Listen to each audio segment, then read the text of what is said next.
sibabingelele kubo bonke abazalwane ababhekile nababonayo nabakwazile ukufinyelela la ku online TV bazobheka izishumayelo uNkulunkulu azikhuluma kule insuku ikakhulu ngokuvuka kwabafileyo.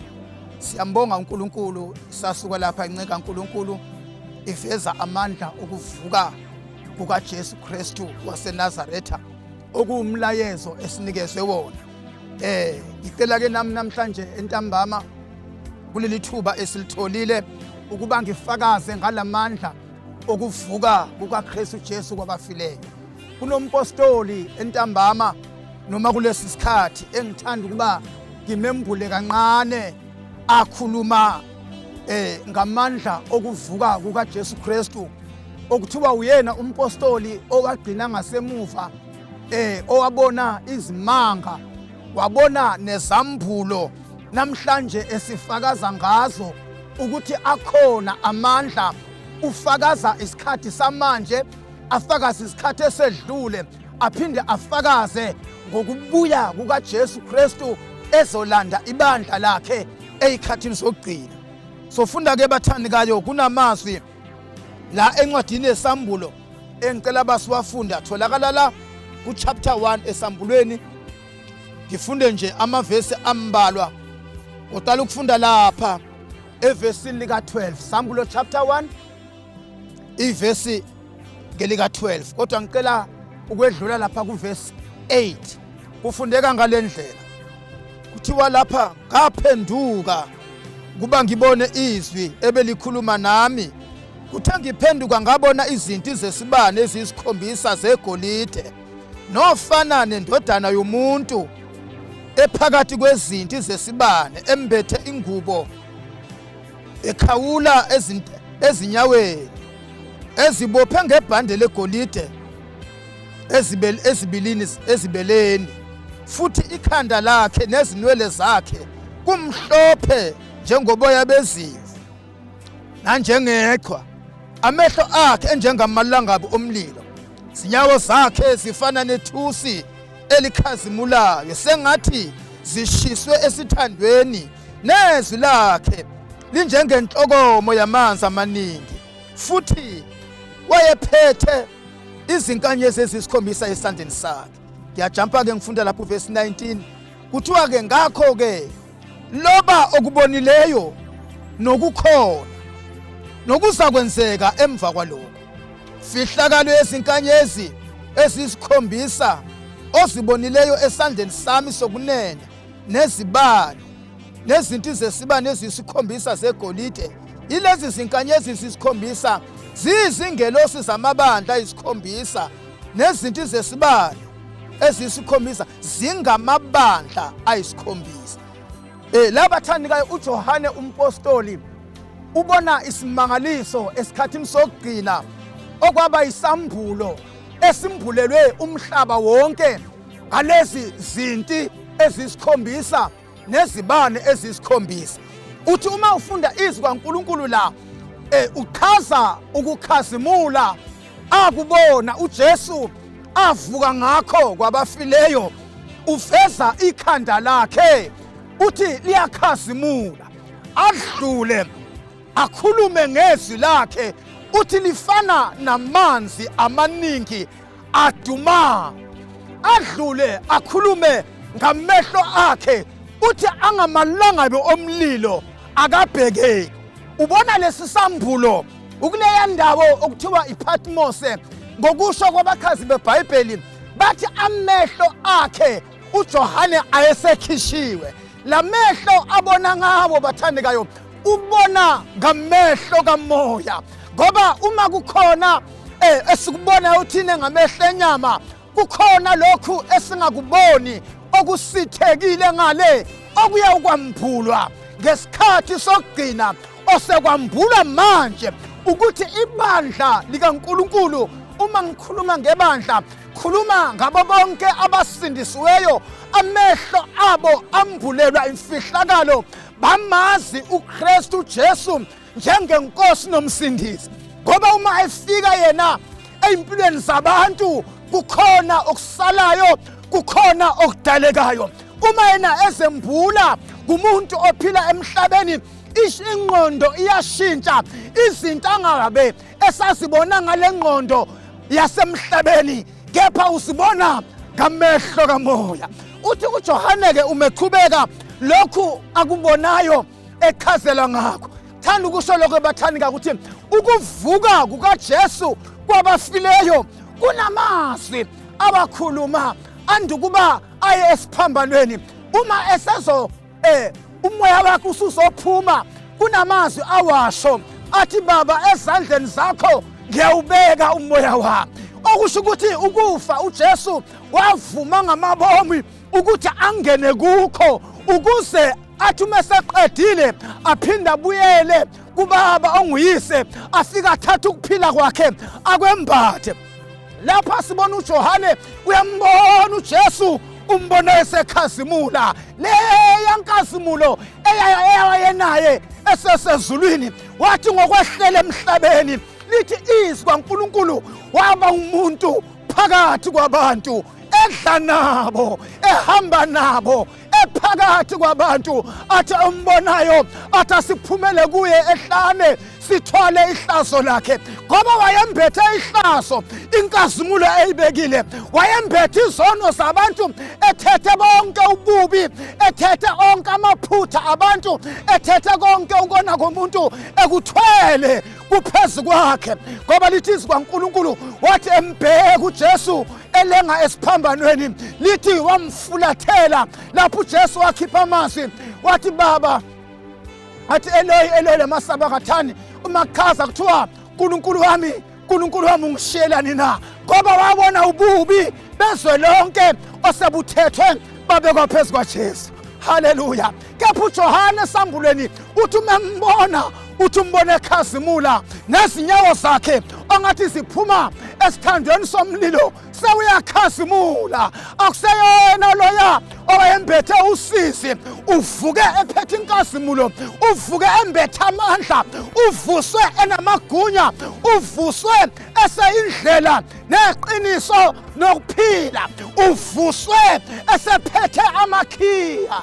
Ayinake ngithandayo, esephethe amalungelo, esephethe amagunya ukuthi laba abamlandelayo, laba abakholwa uye, haleluya, laba abavumile ukuthi yena abe inkosi ezimpilweni zabo, base bathatha ukuphila kwabo banikela ngakho enkosini uJesu, lithi lawo mandla bayawathola. Sithola uPetro ngelinye ilanga lapha ku chapter 3, lithi izwi kaNkulunkulu bathi bayongena ethempelini, bathola indoda eyayihlala emnyango, ingakwazi ukungena phakathi esontweni. Abaningi babengena bayishiya emnyango babe ngaphakathi bayobusiseka, basizwe lubumnandi ngendlela ebekade bezwa ngayo. Lithi indoda yayihlala emnyango. Kwafika ilanga lapho uPetro asebemamukele umoya engcwele owabamamukela ngesethembiso uJesu amthembisayo.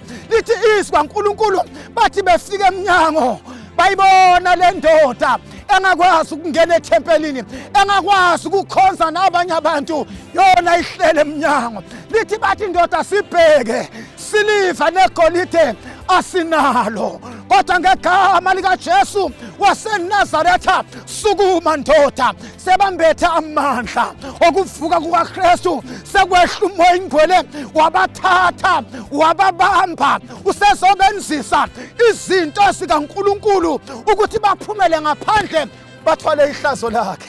Akhona amandla kwakuvukeni kukaKristu Jesu. Uthi umembona uJohane, umbone ngeseyona indoda yosizi, umbone ngeseyena loya othwele ububi bezwe lonke, umbone sekhazimula. Sokuthini lokho na? Kusho ukuthi bonke abangcwele uma bevuma amandla okuvuka kwakhe abepheyi kwabo, baba namandla. Akukho okumaphambi kwabo, akukho okungakwazi ukubavimba. Lithi bababiza, isiphilile le ndoda, bayibuza ukuthi lokhu nikwenze kaliphi igunya nangawaphi amandla na? Uthi Petro, uma sibuswa namhlanje ngale ndoda, makwazeke kini nonke baJuda nani nonke enikhona eJerusalema ukuthi ngoJesu Kristu waseNazaretha lo nina enambethelayo nakhetha ukuba ninikeze lo ongumbulali yena namnikele esandleni sokuba abulawe esandleni sikaPilato. uNkulunkulu wamvusa kwabafileyo lo enimbone emile esephilile yilawo mandla esimemezela ngaye, hayi ukuthi akungenzeki kubantu kuye kuyenzeka. Okusindayo emhlabeni okwenza abantu bakhulume bebodwa ongathi ikhambi kalisekho, kodwa kukhona ongadideki, kukhona ongenalo uvalo. Babe novalo phetho uJesu engakavuswa kwabafileyo, kepha esevukile uthi madoda nani nonke nikhona namhlanje makwazeke uba namandla nesibindi sokukhuluma nezitha zakhe, uba namandla okufakaza ngaJesu ovuswa kwabafileyo. Kunjalo bathandikayo, uma sesembethe amandla okuvuka kwaKristu asinavalo, simi isibindi ngoba silandela uAlpha silandela uOmega. Webathandekayo, akhona lamandla okuvuka kukaJesu kwabafileyo. Laba bambona esevukile uthi amandla ngiwaphiwe. Hayi bazalwane, amandla siwaphiwe uma simlandela uJesu, sisondela kuye. Kuthiwa abanye abafundi uJesu bengazi ukuthi uvukile, babehamba bekhuluma bebodwa bekhathazekile besendleleni eya eMahus. Lithi besakhuluma bebodwa wasondela waba phakathi kwabo wahambisana nabo wathi izindaba zini. Bathandeka, kuthiwa bakhuluma amazwi amanye aphoqayo ngoba amehlo abo ayebambekile. Lithe sehamba ongathi ushangathi uyedlula, bamncenga bathi hlala nathi Nkosi ngoba sekuza kuhlwa. Lithi wangena wahlala nabo, wasiyabalandisa umbhalo, wahlephula wabonga, amehlo abo avuleka. Lithi base bayambona, base bemanzi, wase uyenyamalala, bamangala, kodwa baqala bethokoza ukuthi Inkosi ivukile kwabafileyo. Sinesizathu bathandekayo sokumkhonza uJesu nokumlandela. Isimo sivuma, isimo singavumi, sinesizathu sokukholwa nguye, sinesizathu sokudela konke, sinesizathu sokumenza simphakamise abe mkhulu kangaka ngoba uyaphila. Uphila manje, uphila izolo, uyawuphila kuze kube phakade. Simemezela lokho ukuthi uvukile kwabafileyo, umphethe inkazimulo, wonke oza kuye uphiwa amandla. Glory to Jesus. Wonke osondela kuye uyembeswa amandla amasha, agijime njengezinkosi, ahambe phezulu ngoba sembethe amandla okuvuka kukaKristu kwabafileyo. Bathi isiliva negolide asinalo ngoba noma lingaba khona libe linengi igolide, kodwa likudala ukuthula empilweni yomuntu. Noma ngaphila abe nakho konke adle kahle, kodwa kanakho ukuthula. Haleluya! Ukuthula kutholakala kuphela kuleli gasi likaJesu elaphalala eCalvary. Wathi ngiphiwa amandla ekuvukeni kwakhe. Uthi hambani ezindaweni zonke niphiwe amandla. Ayakhona amandla ebandla, akhona amandla abangcwele, akhona amandla abakholwayo ngoba ivukile leNkosi esikhonzayo. Iphiwe amandla.